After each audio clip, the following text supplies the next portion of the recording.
So today is going to be the official first video of the series, Provisions 51. So if you're one of the few that actually watched the 2020 launch video, you probably saw this. Is to be able to provide our needs 51% from this land, meaning 51% of our food coming from this land. And for us, that's going to be a challenge. And back when I set that goal in 2020 January, I absolutely thought it was going to be achievable. I didn't think it was going to be easy, but I thought we could get really close to it. Now that we're here in June, well, it's not looking like it's going to be that easy to accomplish. But anyways, this series is just going to be about reaching that goal, what we got to do to get there, what it's going to take. And at that time in January, I had no idea that the country was about to get put into lockdown with the coronavirus, and then everything else that comes along with homesteading, all the little bumps in the road.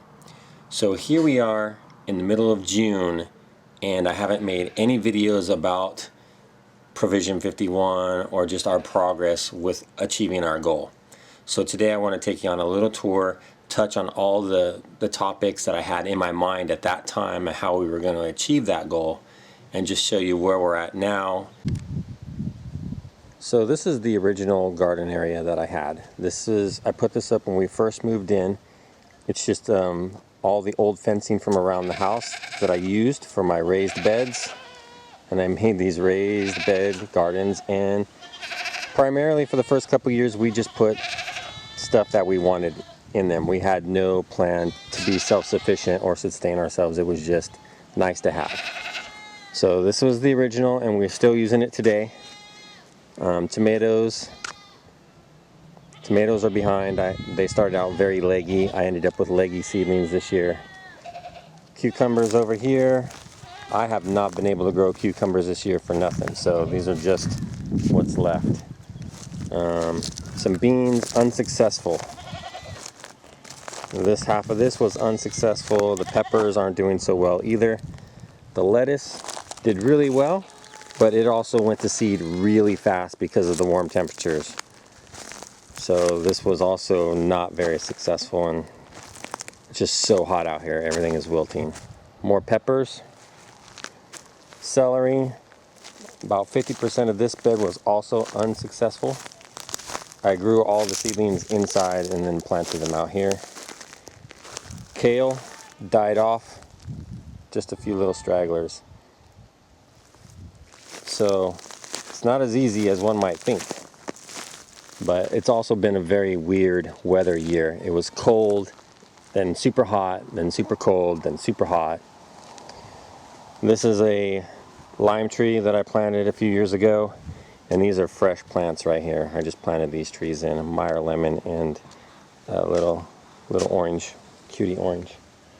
So this is the raised bed garden area. Oh, one more thing about this raised bed garden area. I knew back in January when we decided to try to become more self-sufficient in Homestead that this was not going to be sufficient to sustain us for a year. You know, a family of 4 for a year wasn't going to produce enough. So we had to expand, and we'll go look at that next. Oh yeah. So also part of our plan was goats. We were going to raise goats for meat, and we spent a lot of this time just trying to get the herd up to a sustainable level. My goal was to have 10 breeding females and a buck, which I currently am at, and we also have some babies that we can sell and or butcher if we like.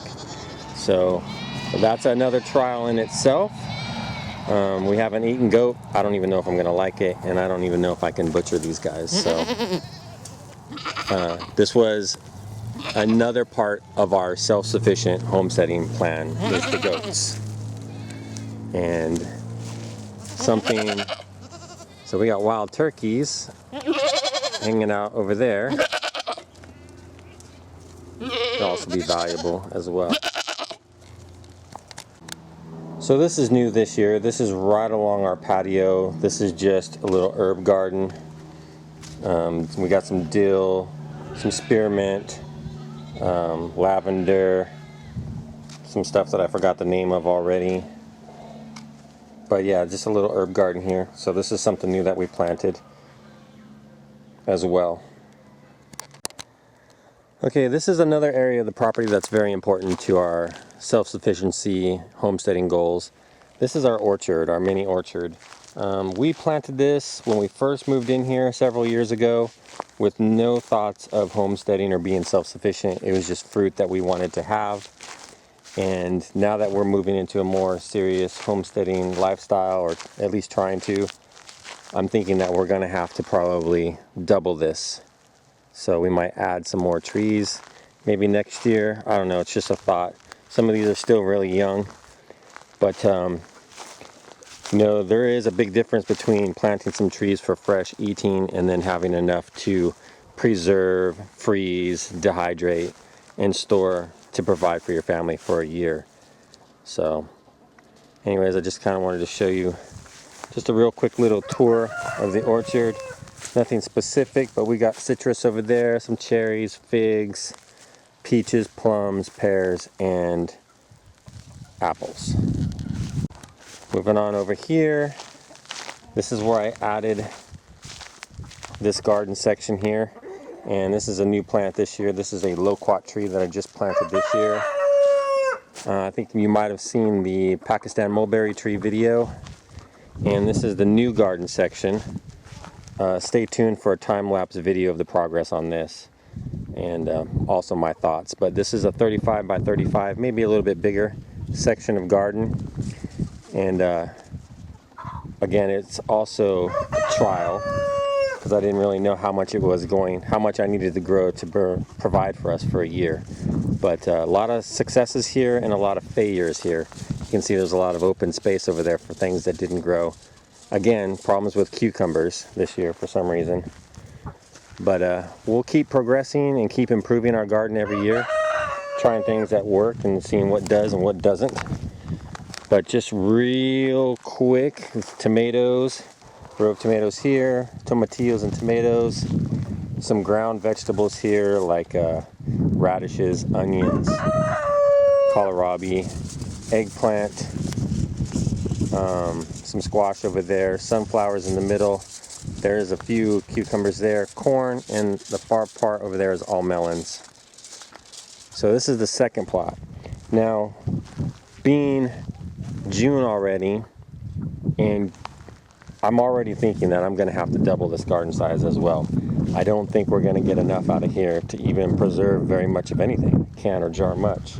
So I'm already thinking that this is going to have to be expanded for next year.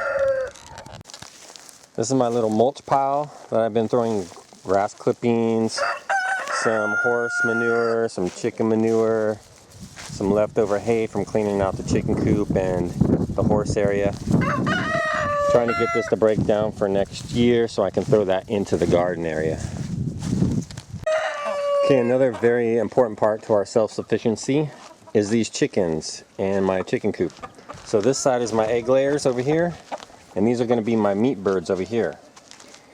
And these are light Sussex chickens, and you can see it's a pretty good sized rooster right there. These guys are pretty big, so they're good meat birds. I'll probably do another video on why I chose those at a later date, but trying to get to be self-sufficient where you don't go to the store and buy your birds, raise them up, and then eat them. I want to breed my own and keep rotating the stock. Well, when you start out with only 4 birds, it takes a little bit to get to, when we're eating, 1 to 2 to 3. Yes, sir. We could eat 3 chickens a week in this family if we wanted to. So it takes a while to get up to that kind of production to where you can maintain yourself. So, if you watch my incubation video, I'm incubating these birds right now to get more. But then still, I'm going to have to raise those, get the eggs from those before I can even butcher a set. So it just takes time. But eggs and meat from the chickens. So here is something else going on the homestead, which we're not really big into yet, but we have Muscovy ducks. If you're following the channel, you'll know that I'm actually incubating some Muscovy duck eggs. And interestingly enough, my Muscovy ducks 2 of them in there are also sitting on clutches of eggs. So we're going to see how well they do and how well I do, how many ducks we can get. But again, this is also a trial. There is a market for Muscovy ducks here in this area, so I could sell every one that I raise. But also my wife really loves duck. I've never had it before, so that's going to be something new for us as well. But this is one more addition that we can use for our self-sufficient goals here on the homestead. Alright, so this is one more spot I didn't show you. This is just kind of off to the side of the house. It's not really anything special. I just had some cherry tomatoes, and I'm doing an experiment here. So this cherry tomato bush right here, I haven't touched at all. No pruning on this one. This one, I've been pruning off the suckers, and I just really want to see which one. They're the exact same type of tomato plants. I'm going to see which one produces better. Pruning or no pruning. The no pruning one, I mean, both plants look about the same size, despite the fact that I've been pruning off the suckers. So I really don't know how well this is going to go.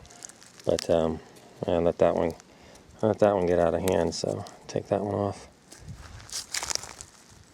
Yep. So falling behind on my pruning. But anyways, just one more thing I wanted to show you guys. So here's one additional thing that we added to the homestead this year, was a honeybee hive. So this is new to me, never kept bees before. I do an update on the status of my bees every week, so if you're into that or you want to know about bees, go ahead and like or subscribe to the channel, and you can check those videos out as well.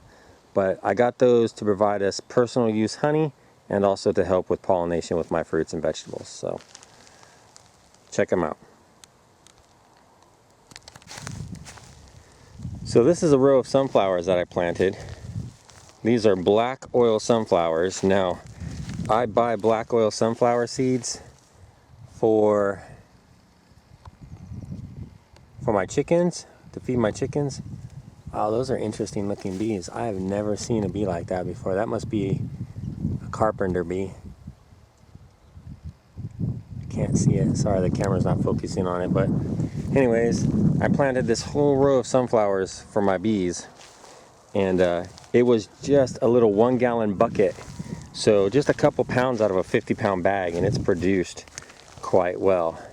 And I pretty much just water it, you know, once or twice a week with that type of water there. And yeah, so it's worked out pretty good. They're just getting ready to bloom. It is middle of June. There you have it. The hive is way down there. Alright, so I just wanted to touch on one more topic, and while I'm just walking around out here kind of showing you some more of my orchard, and that's self-sufficiency. So a lot of the things I'm doing is so I don't have to constantly go to the store and buy stuff. For example, my garden. Everything I've planted is heirloom variety, which means I can harvest seeds from those plants and plant them the next year. Meaning I'm not, you know, relying on an internet website to function or having to go to the store and buy things. Same thing for my chickens. I keep roosters of the same type of bird with my other birds, so I can breed them and have more birds. So I don't go to the store every year and buy a whole new set and raise them for eggs or meat. I don't want to be reliant on that kind of stuff. And unfortunately, if the COVID situation has taught us anything, chickens were, and still are in hard supply. I mean, you can't go to the store. I mean, some stores were putting a limit. You could only buy 8. A lot of other stores didn't even have any. They were just hard to get, and I don't want to be in that situation where I'm dependent on a retailer or dependent on a website or having power or any of those things. I want to be completely self-sufficient. That's why I keep females and female goats, and I keep a buck. Most people are like, why are you wasting money feeding that buck? Yeah, I know. I gotta feed him. I know he eats a lot, and he's kind of a pain in the butt to keep. But I don't want to have to try to go find a buck if I want to breed my does. I want to have it here available to me on the property. So now that I've got that spiel out of the way, just real quick. So Valencia orange, navel orange, fig, fig, fig, persimmon. The last row is all apples. The smaller trees are apples. That is an Asian pear. It's a multi-cherry here. This is I believe another maybe a reindeer, I don't know. One of these is Bing cherry. This citrus tree is another navel orange. A spot for a citrus tree. Another navel. Actually, that's not a navel. That's, what is that? Anyways, I'm not wasting time. I forgot. More citrus. And then row of peach trees here. This is a casualty citrus tree. It fell over, and that is just citron growing there. I need to pull it out and plant another one. This is a pear, multi-pear. Santa Rosa. I'm sorry, pear. What am I talking about? That is a plum, a multi-plum. And next to it here is a Satsuma, I believe. Yeah, Satsuma plum. And then here is my pear. So D'Anjou pear here. And then a spot for another pear. So anyways, that about wraps up the tour of the orchard. So the criteria for reaching that goal, what I did back in January and February was I was keeping track of how much money we were spending on food at the grocery store. And how I was going to determine what we were providing for ourselves was by how much we were spending at the grocery store. So if I could reduce my grocery bill by 51%, I would assume that I've reached my goal. So it's definitely going to be a lot harder than I imagined it to be. So if you're interested to see what it takes to provide for a family of 4 for a year, go ahead and subscribe to the channel. Follow us, follow the playlist, Provision 51, see what we do, see if we achieve our goals or when we achieve our goals and how we achieve that goal. Thanks for watching.